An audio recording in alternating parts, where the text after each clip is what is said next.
developer, what would you do with a project manager who would be over budget? Generally speaking, what would I do?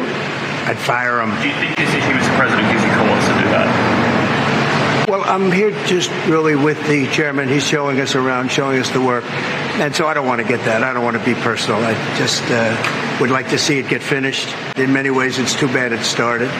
But it did start. It's been under construction for a long time. It's going to be a real long time because it looks like it's got a long way to go. Yes, sir. So I think yesterday's announcements were incredibly important.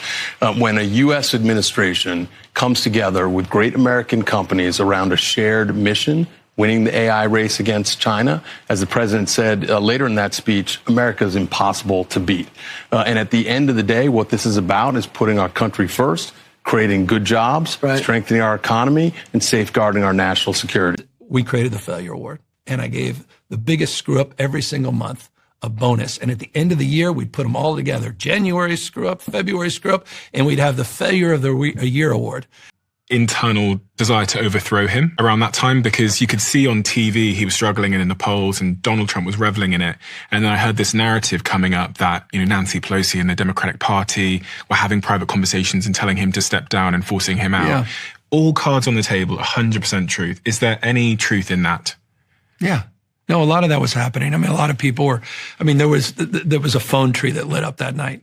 There was a text tree, phone tree, email, just blew up. Saying people are in panic, total full-fledged panic. Kansas City was the first major city in the U.S. to implement a policy like this. And now that experiment is coming to an end almost 5 years later. In April, Kansas City's city council decided that they're going to return to paid fares once again, and that will happen this October.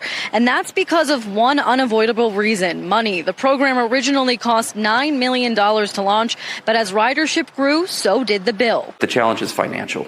Ideally, when you're looking at the total cost that we potentially could lose in a year, we've calculated it costs us upwards of $18 million a year. We are not breaking in. Meanwhile, New York City is considering a much bigger move. City Council member Zohran Mamdani wanted to eliminate bus fares citywide, something no other city has done at this scale. Last year, he piloted the idea on 5 MTA bus routes, and when he did that, ridership jumped. It increased 30% on weekdays and 38% on weekends, according to the MTA. The result of that pilot was that ridership was up, and conflicts and assaults with bus operators are down. So that's a big achievement. But the price tag is staggering. The New York City Independent Budget Office estimates going fare-free would cost $650 million a year in a system that's already under financial strain.